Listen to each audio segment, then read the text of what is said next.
everybody, welcome back to my channel. My name is Vivian, and on this channel I talk about nursing and lifestyle, beauty, you name it, everything interesting, I talk about it. If this is your first time coming across this channel, consider subscribing. To my returning subscribers, thank you for coming back.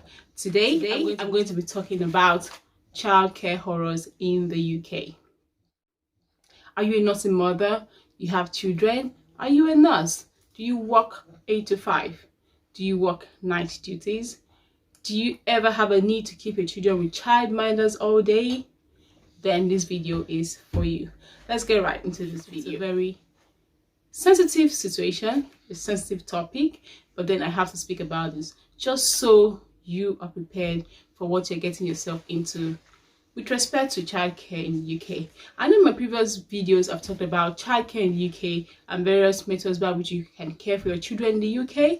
However, I didn't mention the pros and the cons, and then the difficulties you may come across childminding your child in the UK or getting people to take care of your child in the UK. I must say that the UK protects the rights of children and protects the children as the vulnerable groups among it. However, this does not mean that we do not have cases of people who are not very well prepared, I would say, for this job, especially the childminders or the Aupair. You'll get a lot of stories. I'm going to be telling you my own story, the story of a few friends that I know, and then you can make your decision and prepare you in the way to know the right childminder or the Aupair for your child. This video is not in a way to dissuade you or to discourage you from bringing your child to the UK. However, it's just going to be an eye-opener for you to know what you can do to prevent and to choose the right persons to care for your child when you come to the UK, or if you're in the UK already. When I came to the UK first, my husband used to take care of my children when I go to work, while he was preparing for his exams and prepping everything just so we settle. We were in the that phase where everything is just so hazy and all that.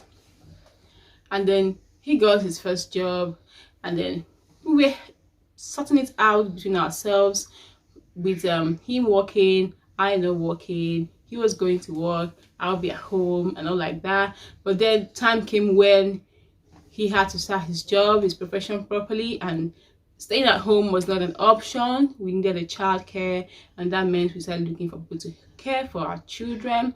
And we reached out to so many agencies, the Aupair, like I mentioned in my previous video. If you've not seen that video, do well to look at it, just so you identify the different people who can help you with caring for your child in the UK. So we sought for an Aupair agency that helped us to get somebody. And I must say, just like with everything, whenever you bring somebody new into your house, there could always be ups and downs. Like, it's just human nature. However, when it has to deal with your children, you have to be extra careful, and that's the essence of this video. And so we did all that we should do, put things in place. We even had cameras in the house, CCTV, where my husband had to even connect to the camera even from his place of work. I could watch them at home, I could speak to them at home. That is one security measure, and I did make sure that the Aupairs knew that they were being watched. So that's one thing. Even if you have a CCTV, don't just make it hidden, let them be aware they are being watched. That will also cause them to act in the right manner. But this was not even gonna stop any misbehavings. Okay, so the Aupair was caring for the children. She had children, and most of them have children, even though they will lie that they don't have children. But at some point they will come out to tell you they have children, elder children, as a matter of fact, in their home countries. And then he was caring for the children loved her and all of that. But then attention to the phone was just an issue. Always on the phone with her friend or fiancé or partner, I don't know. Anyway, I was not interested. All I cared about was caring for my children anyway. Always on her phone. Each time I came out, each time I was going out, she was on this phone. And then I'm like, I mean, it's work time. Focus on your job. Like, when I'm in the hospital during my work time, I keep my phone away as much, except during my break time I bring it out. Like, do the same. It's just work ethics, isn't it? But then there is no changing for my sister. She kept being on her phone, and then at one time I decided to change the way I buy things at home for the children, just to reduce their sugar intake. Do you know my Aupair took it as an offense that I was keeping things away from her? I'm like, hello, I didn't keep things away from you. I only reduced the way I bought things for my children, just so they don't have too much sugar. Because you know how children are, when they eat too much sweet things, they just jump around and even almost hurt themselves. But then I just decided to just cut down on it, and she took offense with that, saying things were being kept away from her. I mean, she just came at me like I owed her something. I pay you, I provide all you need for your food according to the contract, which I have to provide food, accommodation for you. So why are you now looking into what my children take or what I buy as snacks for my children and thinking that you should get that? I didn't even have a problem with that if you want to snack on them, but not coming to me and attacking me based on that issue. It went on, and then the issue of who holds the key to the house came up. I mean, it's just an apartment. We had only 2 keys. My partner had 1 key. I don't know what she expected me to give her my own key and have to knock to enter my own apartment. Well, that's not possible. I pay the rent of the house. So if you have to go out, then you have to ask for the keys. Like, she had an issue with the keys not being with her. I'm like, hey, you don't pay rent here. I need the key. I need the key to go to work and come back, not you who is staying at home. I don't know what plans you have. So why is it an issue for you to be having the keys to the apartment? We just begin to feel entitled, or when you're too nice, they begin to feel entitled. That's just what I see it as. But then if you lay down the rules in the beginning for these people when they come into your apartment, like timetable, 7 to this is what you do, 8 to that, this is what you do, 9 to 10, if you want to have a break, it should be when the children are napping, no phone time. I mean, it sets them straight and make them know what they're doing. I think it was building up. Sometimes when she goes out, she just comes out looking like somebody who smoked weed or something. And my partner husband will always say that she's sure this lady takes something. She doesn't know what it is. That anytime she comes back, she's just always hyper and all that. We try to resolve these issues with her, like talk like adults. But then what happened is escalated. My dear sister was screaming on top of her voice in the apartment. God, I felt ashamed. Who has even had my voice in this apartment? That it has to be somebody who I brought into this house that is going to be screaming and shouting, and my children are just there watching. I mean, it's totally not acceptable. And so I was like, well, young lady, if you want to leave, just leave. We're trying to have a simple conversation here, and you're trying to make a mountain out of a molehill. And she went, I will go, if you don't want me, I will go. I mean, she knew our vulnerability, she knew that we needed help, she knew we needed a childcare for our children, and she was banking on that to make us feel handicapped, like without her we cannot do anything. And I mean, we have to take that power away from her. Hey sis, if you don't want to do this job, we pay you for this job, we pay you good money. I mean, £800, £900, convert it to Nigerian naira, you know how much it is. Most Nigerian sisters will be happy to come and do this job and get this money you're paid for. I mean, what do? You just sit down with the children, give them the food I have prepared, and then even to wash the dishes is even a problem. Like, she keeps the dishes for me to come back and watch. I don't even have a problem with washing my dishes. It's my children's feeding plates. However, you could be sensitive, like you stay at home all day. It wouldn't take you anything to wash up after the children. So I mean, it went on and on. Sometimes even the children play area was just kept untidy. First few days she came into the house was nice, but after that she just went haywire. And then talking didn't solve the problem. Being lenient or being nice didn't help at all.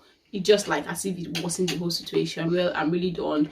So my husband was like, well, we have to get somebody else. This person is not ready to do the job.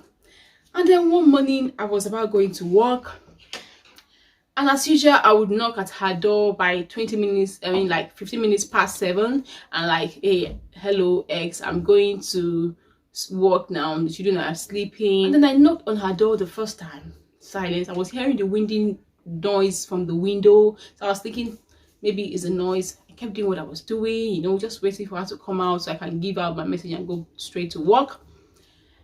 When again the second time knocked, wow, what's happened? This is unusual. Why is she not opening the door?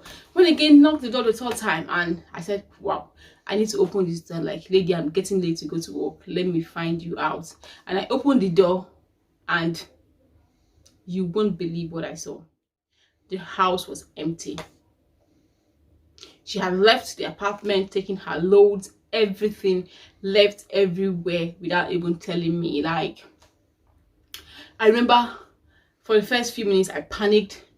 I'm like, oh my god, I'm just 10 minutes from going to work and this is happening. Like, I had no, like, and I just remembered when this happened, because when I came back in the previous day I hadn't gone to work, so I just stepped out to do something. So I had a feeling she just used that opportunity and left my children unattended for about 10 minutes and disappeared. Because after that period, I was at home all day with my children, like we always are, playing indoors in our own room, because it was a two bedded apartment. So one room was left for her and we shared one room. We were the one who were inconvenienced, but we didn't mind.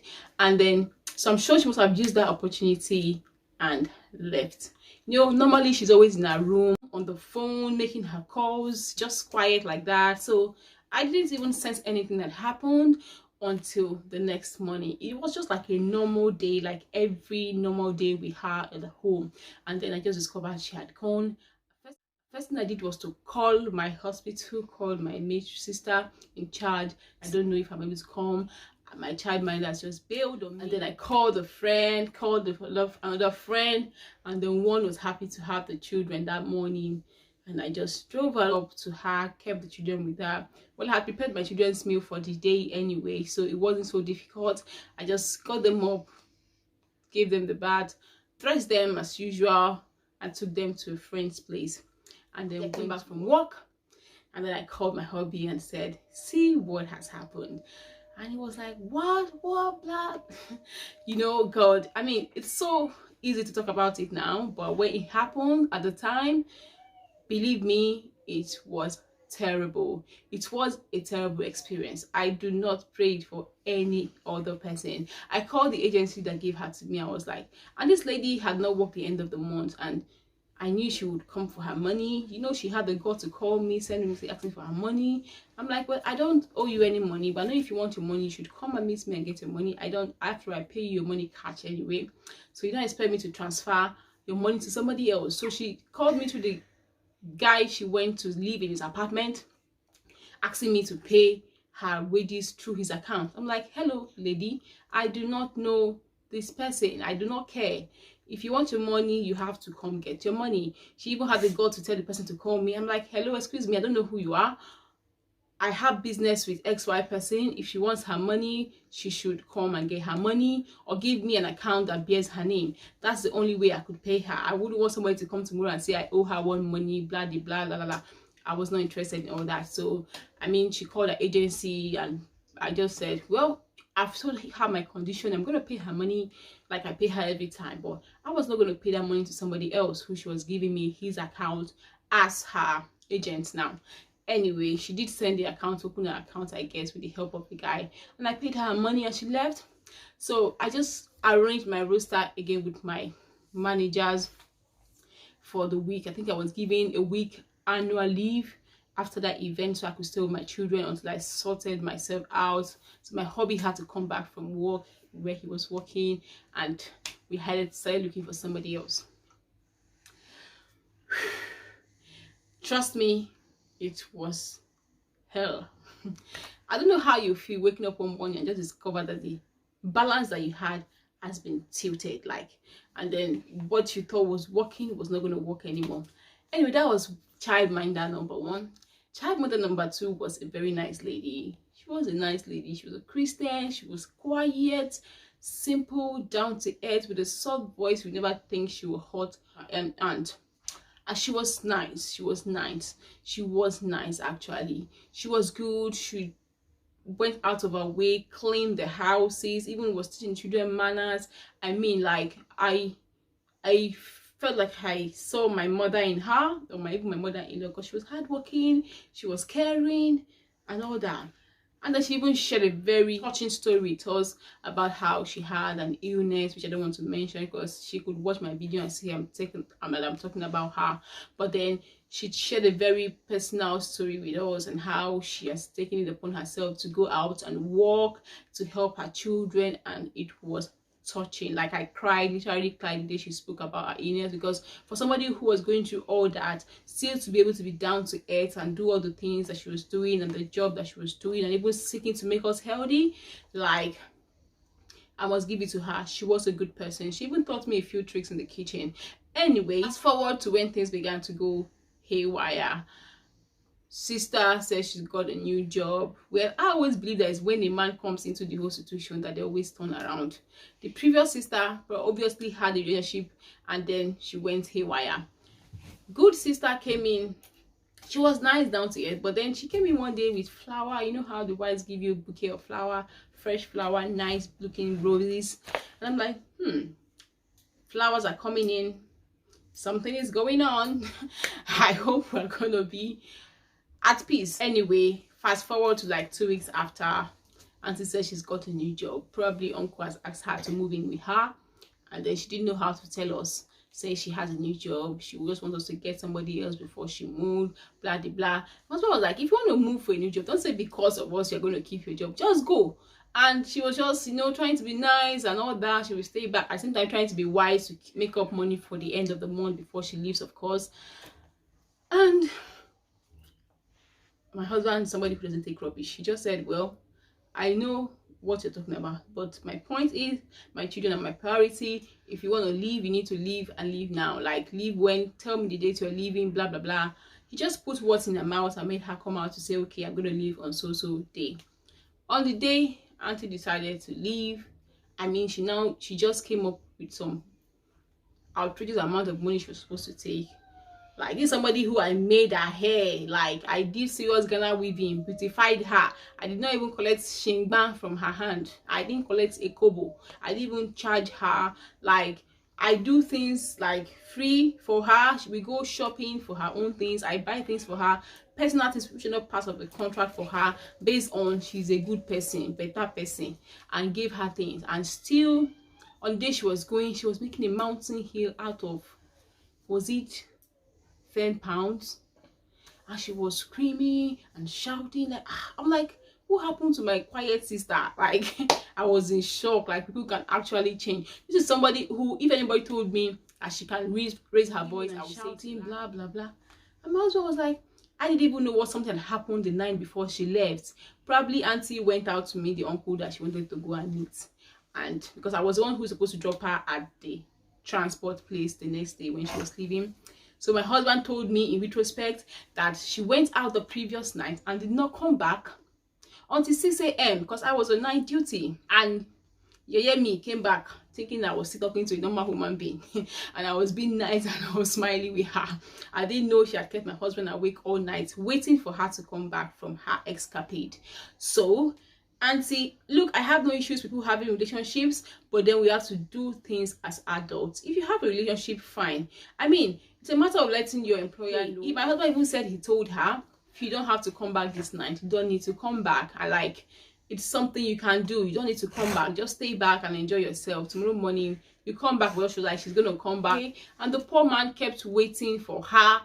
6, 7, 8, 9, 10, 11, 12, 1, 2, 3. You know when you have somebody who is outside and you're scared, like, hope the person is safe and all that. She didn't come back until 6 a.m. the next morning. And when she came back, she just kept the faith. I don't know what he said. She said to him that he couldn't call her. Like, why are you lying? Like, you have my number. Call my wife or something and get my number. If you couldn't get in contact, why are you lying that you couldn't call me and all that, and kept me awake all night? I'm like, wow, you didn't even tell me this before she was even screaming heaven and earth this morning. I mean, I would have changed it for her, seriously. Like, what the hell, you know? So he said that happened the night before, and I just come back from work oblivious of the day before or the night before and her escapade, and I was just still being nice. I didn't want to offend somebody who had been so nice and hardworking with me, and she told me not to worry about dropping her off, that she was going to sort herself. I was to drop my daughter in school and come back and take her to the transport place. My house to my daughter's school is less than 2 minutes, so I know I spent not less than 5 minutes. And if you had to call a cab, my husband even gave her cab the money, that money. If you had to call a cab to take you from my house to the bus station, at least the cabs around that time of the day would usually spend not less than 1 hour until before they get to you, because it was a peak period when people are always dropping children off and going here and there. So you cannot just get a cab immediately. Even when I try to get a cab for my daughter to go to school, sometimes during that time I don't get the cab, and then by the time I came back, she was gone. So obviously uncle had come and taken his love away. So I think when men come into this au pair's life, it just makes them go bonkers. Another thing with my previous au pair was that she was not even willing to work with the children or even take them to school. She was always, I mean, it was expensive with her. We had to pay transport to take the children. The place that is just like 8 minutes walk. Well, we didn't mind. We paid the fare. I mean, I found the house that was close to the school at one point, but because there was just a hill in front of the house, my au pair said lie she was not going to climb the hill with any child, with any troller. I'm like, this is something I can climb. What is the big deal? And my husband is a nice person. He said I should just consider her and leave the apartment. When I was telling my new au pair this story, he was like, really? You could make a decision of somebody? I mean, everybody has their own hidden attributes underneath. So coming to my advice for getting au pairs. Anyway, fast forward to present time. We've had a few of au pairs, and like I said in my previous video, the best way to get balance for yourself is to work it out amongst yourself, your husband and your spouse, and you can work it out with your jobs and your timings and your roster. That's the best way to work out childcare in the UK. And if you cannot do that, do well to get a relative, a family, a mother, a friend, or somebody from Nigeria or your home country to help with childcare and bring them in through the visitor's visa. One, you'd have done them a good thing. Two, you'd have taken the stress off yourself. You could be at rest also. I know there are risks involved at any form of the line when you look at it, but then it's a lesser risk bringing somebody just far away. And this is not to say you don't have some good au pairs. There are very wonderful ones, but then you have to have gone through a whole lot to be able to identify those who are down to earth. I have a friend also got an au pair, and she said this au pair came in with her nails polished and all that, like somebody who was going to a disco. And she had a baby who was just 6 or 9 months, and she was like, this lady is not ready to work. Always on her phone. Then she just called the agency and said, hello, I don't need this lady, come and take her away. And she just sent her out of her house and just sort herself one way or the other.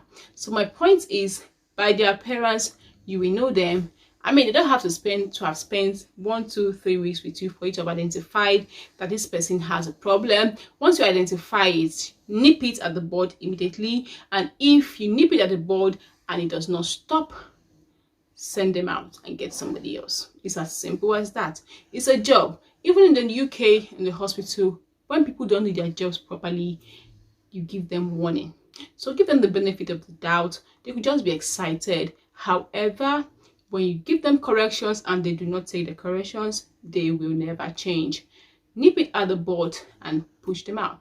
Kick them out. Like, it's your family at the end of the day. The safety of your children is paramount. The safety of your home is paramount. You don't want your children being exposed to unnecessary bad influence and all that. Okay? So, yeah, that's it from me. Do your interview with them. Identify those who will be a problem, and when they do come around, be observant.